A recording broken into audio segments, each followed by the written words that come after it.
to Look heroic, G.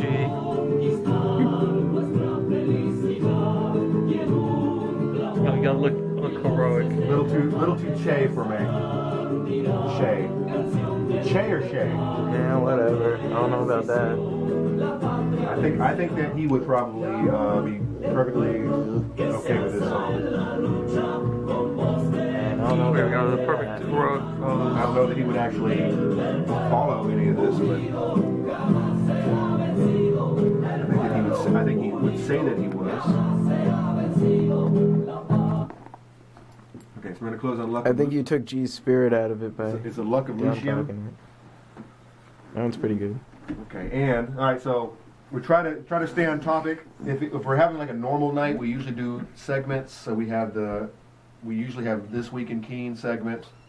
But since you guys are here and pretty much all we got going on, well, no, actually, let's take care of all the Robin Hood in the first hour, and the second hour can be the news segment, which is where we can talk about. I don't even know if we need an hour on Robin Hooding, but Well, in that case, then we can move on to the cop blocking tour.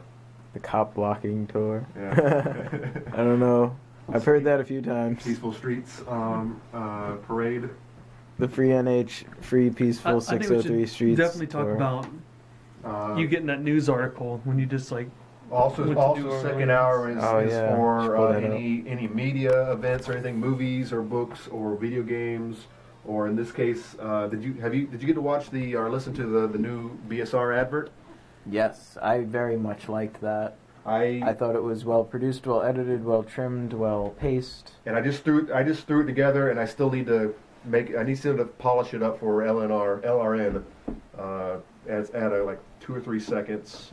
And so we can do that. We can talk about that in the second hour. And anything else that's going on. Cool.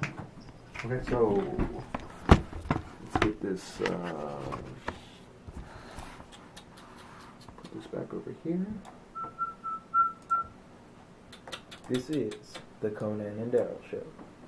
Yeah, right. That guy actually posted on my on BSR today. An article that we yelled at each other about last week. The fitness mothers taking over at war with curvy girls. Which guy, Daryl? Yeah. Was the source of the I didn't know that he was an admin on the BSR. And he posted this article on the BSR page. I don't know how I feel about that. I'm still thinking about it. Wait, what happened? Hold on, let me just show you. Damn it. Same thing that happened with Robin Hood. People posting things. It's like, is that really something that represents Well, I mean, it is something we talked about, but up until now, I'm the only one who's ever posted anything on it. So everyone's of the opinion that this is me. Yes. And so I'm trying not to have any grammar issues like this. Fit mother? First off. What the fuck does that mean? But the fact that I was defending these thin girls, and he was defending the curvy girls, and then he puts this up there, so it looks like I put it up there, but I didn't. I saw it, and I didn't even know what the fuck was going on. I was like, Facebook was fucking with me or something. Like, oh, this is an article we talked about, and I linked the previous episode talking about it right here. And I was like, oh my God, Skynet is actually reading what I'm writing in my posts, and now it's like posting for me. How do you like that? Take it over, man. Okay. AKPF made a Christmas special. It's in the beginning of this new episode. Uh-huh. If you wanted to check that out, we played it at the beginning of the Black Sheep Rising. Is it more media or is it Robin Hooding? It's a 60-second, or 30-second maybe. It kind of goes. But maybe what does it cover? It covers AKPF? Yeah, the wishes from AKPF for the Happy December Festival. Unless you think they'd be more inclined to be a media story, it's like something like talking about. It's more of just like a little segue than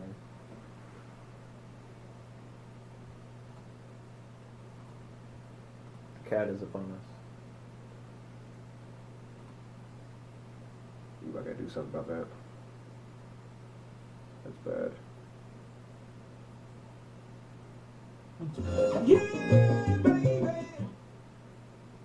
Here Negative feedback. You must be out your goddamn Yeah, it won't pick up on this, but I don't know. It seems to be getting louder. I don't know what's going on. Maybe a cable has gotten placed. Okay.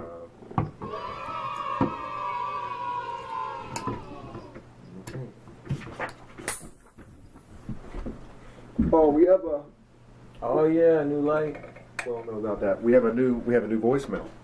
I got a Google voicemail set up so people can call in and maybe leave some crazy messages. We need to start live streaming the show.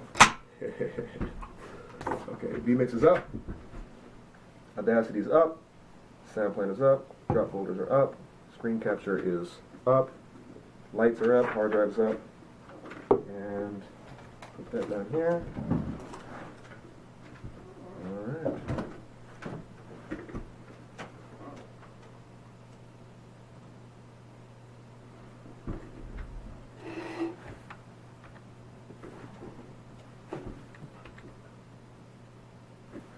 One, two, three. Hey, everybody, welcome to another episode of Black Sheep Rising, episode 30.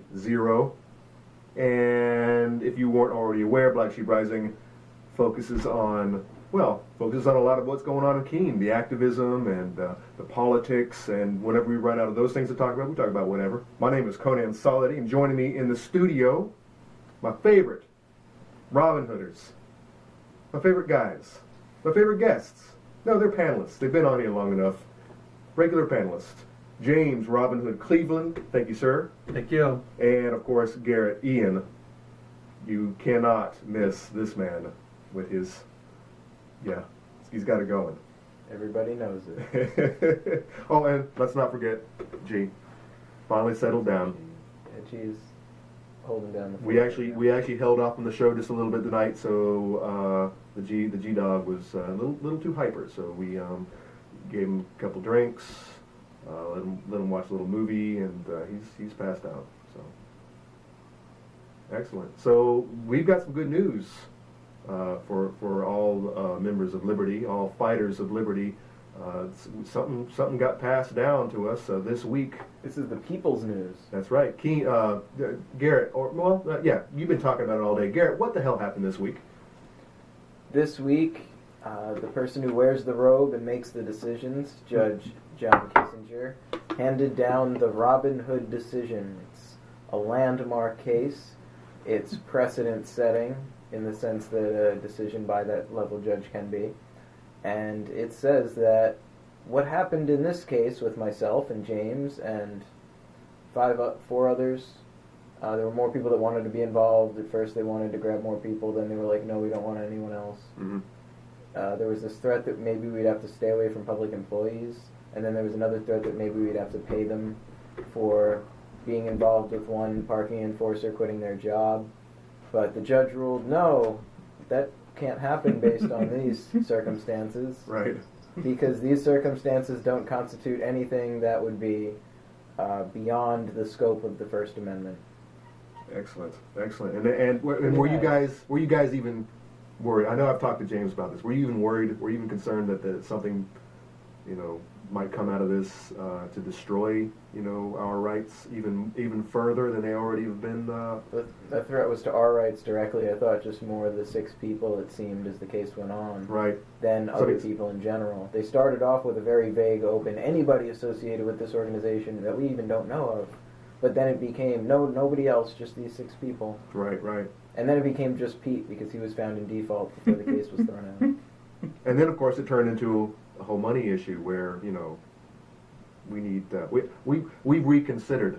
We've looked at how much money is being spent on this debacle, and we've come to the conclusion that, we might need to sue these guys for money. It might be about money in the end.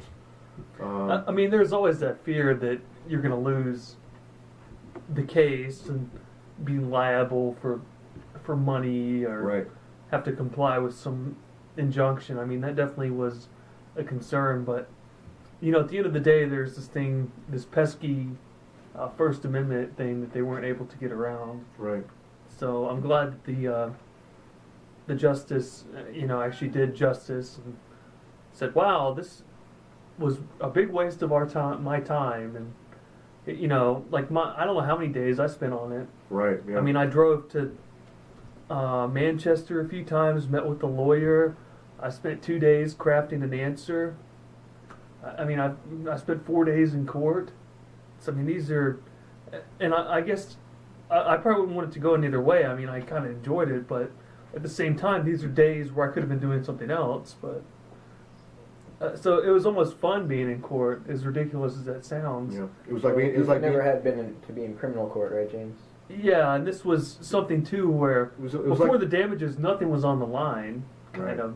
I guess in theory the injunction was on the line, but yeah, it was like going to the circus. You know, seeing the clowns and the elephants and doing their thing. Jesters in the royalty. Doing their tricks. Poking their heads in, making their... Exactly. yeah, and all the court footage is online at freekeen.com, so people could go watch if they were interested. And I mean, I don't want to like gloat or anything, but I felt that the court was very one-sided. We had all the facts and evidence on our side, and they had. It helped make it very easy for the judge, I'm sure. The fact that any objective view of the proceedings, the facts brought, they all represented what was very clear-cut First Amendment case. Yeah, and I mean, I don't know how much they were paying the attorney, but Prince like, John said there was a cost of between $20,000 and $25,000. I don't know what exactly that was attached to, whether it was the lawyers or the total cost of the lawsuit. or I was thinking more like an hourly rate, but it appeared to me that he didn't do the attorneys didn't do a lot of preparation on their part. Mm-hmm. Like I was like, wow, this is like a lot of amateur mistakes, Like they played that one video, the only video the city played, even though they paid this former police captain Peter Thomas to come out there and film for weeks. They never used any of that footage. They used none of it, and they played this video. It's like the most boring 20 minutes. Like it's just Alan like walking around and like Graham and Garrett walking around.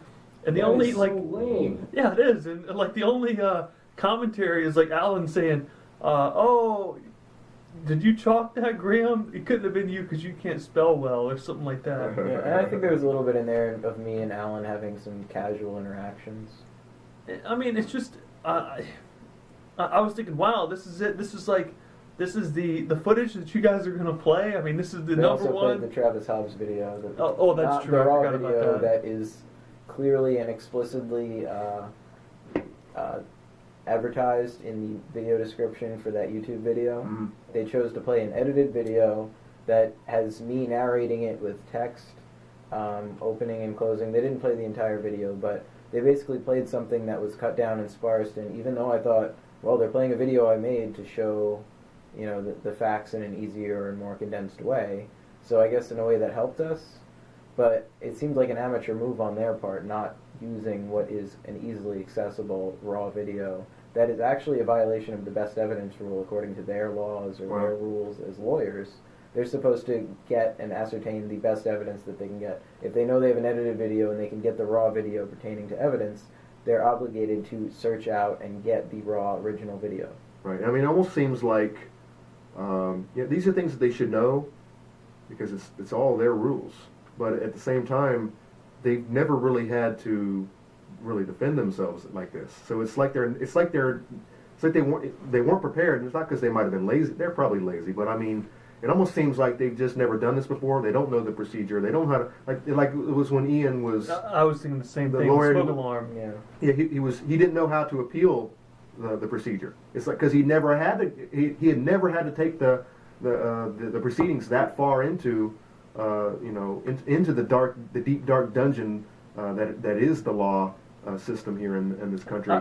I think that's the real combination of the whole system too. That it's so complicated that even the experts can't figure out how to do it. Exactly. And they drop the ball and they screw up the paperwork and now the case is getting thrown out in Ian's case. But I mean, it's likely that Ian. I wonder if he's the first person to ever take him to court on a code enforcement issue. I mean, maybe it's happened before, but I think most people just give in. They plead out. They negotiate. 91A-able? That'd be a good question. I don't know because it's like a legal issue. I don't know how you'd word that too. I don't know. I don't know. I'm not sure about that. As far as the monies that were spent on this on these proceedings is that 91A a vote. And when you think about all the different facets, how do you figure out, I guess you can, it would probably be very easy to 91A the attorney's fees. But then when you consider everything else, I mean, we're talking about a lot of money. Yeah, and I mean, so the 20 to 25,000, I think that's just a drop in the bucket. When you consider, yeah, that seemed to be a very rough underestimate. When you just start to think of how much those attorneys cost per hour of just being in the room. Yeah, that sounds like how much time they must have prepared. I mean, it looked like they didn't do much preparation, but they had to have done writing these legal motions. Yeah, that sounds like something that Jarvis called up the city hall and was like, "Hey, Prince John, what? How much did it actually, cost us?" Yeah, they had. And he's just like, "Oh, well, I don't know, maybe 25,000, something like that." Wasn't Bruce Willis John McClane in Die Hard? Yeah. Yeah, that's McClane. He's the cool McClane. McLane. Is it? So it's but it's man, pronounced he the really same looks way? different today. I mean, He let himself go, man. John and John, they're totally. He's not. See it as now. people who went down divergent paths. One was in law enforcement, and the other in city politics. Yeah. And maybe there's like a meeting up of the spirits at some point. Well, no. So two parallel worlds, and somewhere in McClane's life as a child, the butterfly wings was pulled off in one guy's life, and the other one went the other direction. And that reminds me of the video that was released. It was proclaimed or procured by AKPF #1. It was released in one of the episodes that shows the city manager talking about a Bruce Willis film in the future and how it's a revelation about some sort of New World Order plot. And that really came to mind when you said about McClane in Die Hard. Yeah. What AKPF was that? Episode 10, Conspiritual is the name of the episode. Yeah. Definitely watch that. For all of those not aware, Garrett, main producer and director of AKPF #1, which plays on